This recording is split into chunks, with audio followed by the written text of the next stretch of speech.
Pour mieux sentir la rotation au golf, mais aussi pour bien sentir le transfert de poids, la vitesse à travers la balle et tout ça, on va se servir aujourd'hui de nos genoux. Donc, on va travailler ces genoux-là pour aller chercher beaucoup plus de sensations au niveau du mouvement. Lorsque vous vous installez à la balle, donc prenez la même posture que vous êtes habitué, mais quand vous allez tourner vers l'arrière, imaginez-vous que votre genou avant, donc par exemple pour droitière-droitier, votre genou gauche, que vous allez faire avec lui, ayez l'impression que dès le départ de votre mouvement, vous allez le laisser entrer légèrement vers l'intérieur. Donc, imaginez-vous que vous voulez sentir un peu comme si votre genou gauche s'en allait un peu dans la même direction que le club. OK? Donc, vous voyez, mon club s'en va par là. Bien, moi, je vais avoir un peu l'impression que mon genou gauche, qu'est-ce qu'il va venir faire? C'est qu'il va venir un peu entrer vers l'intérieur comme ça ici. Quand votre genou avant, donc votre genou gauche pour droitière-droitier, vient entrer légèrement vers l'intérieur, du même coup, ce que ça fait, c'est que ça fait tourner vos hanches comme ça ici. Et c'est ça qu'on veut avoir comme impression. Très souvent, la problématique, c'est qu'on démarre le swing et le genou gauche, au lieu d'aller légèrement vers l'intérieur comme ça ici, lui, ce qu'il va faire, c'est qu'il va s'en aller vers l'avant. Et quand le genou gauche s'en va vers l'avant comme ça ici ou vers la balle comme ça, bien, automatiquement, je n'ai pas de transfert de poids. Donc, vous voyez que mon poids est tout sur ma jambe gauche présentement, alors que mon poids devrait être sur ma jambe droite.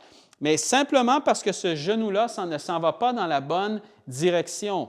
Si je me réinstalle, je prends cette sensation-là que mon genou gauche s'en vient un peu vers le droit comme ça en laissant tourner le corps. Vous voyez qu'automatiquement, mon poids est maintenant sur ma jambe droite.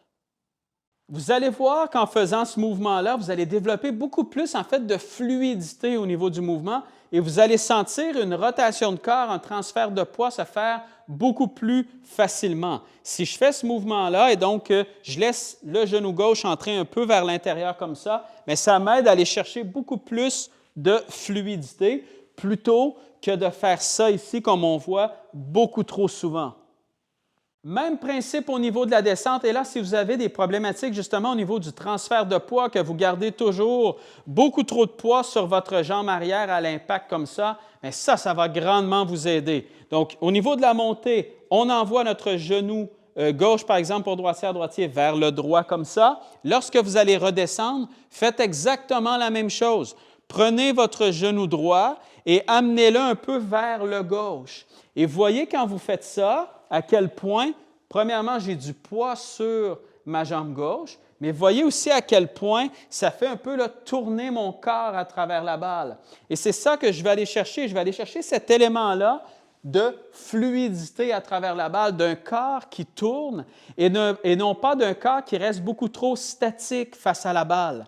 Très souvent, ce qu'on va voir, comme je vous expliquais à la montée tout à l'heure qu'on a tendance à envoyer un peu le genou gauche trop vers la balle comme ça au lieu de l'envoyer un peu vers l'autre genou, mais à la descente, c'est la même chose. Si vous avez des problématiques de rotation à travers la balle, mais surtout de poids à travers la balle, c'est que votre genou droit, souvent à la descente, qu'est-ce qu'il va faire? C'est qu'il s'en va vers la balle comme ça ici.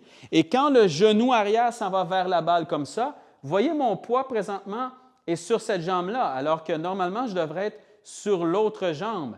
Mais ce genou-là, en s'en allant vers la balle, m'empêche d'envoyer en fait le corps dans la direction de ma cible. Donc, automatiquement, je vais avoir toutes sortes de difficultés au niveau de mon transfert de poids, au niveau de mes rotations de corps, mais aussi, bien sûr, au niveau de mes contacts.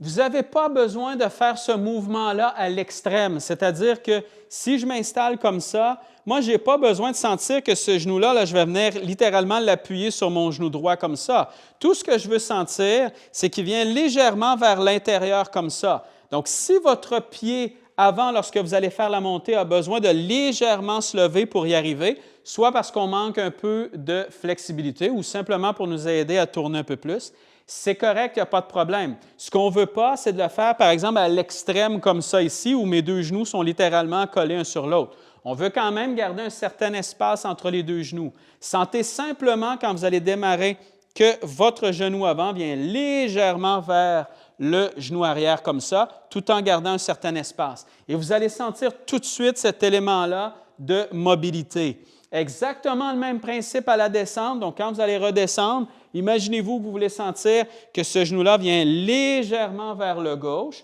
Vous n'avez pas besoin, là encore là, avant même d'arriver à l'impact, d'avoir les deux genoux collés un sur l'autre comme ça ici. Vous voulez quand même sentir que vous avez un certain espace entre vos deux genoux à l'impact. Mais regardez comment mon genou droit, lui, qu'est-ce qu'il fait? C'est qu'il vient légèrement vers le gauche ou vers ma cible un peu devant moi, ce qui me permet d'avoir un mouvement qui est beaucoup plus fluide.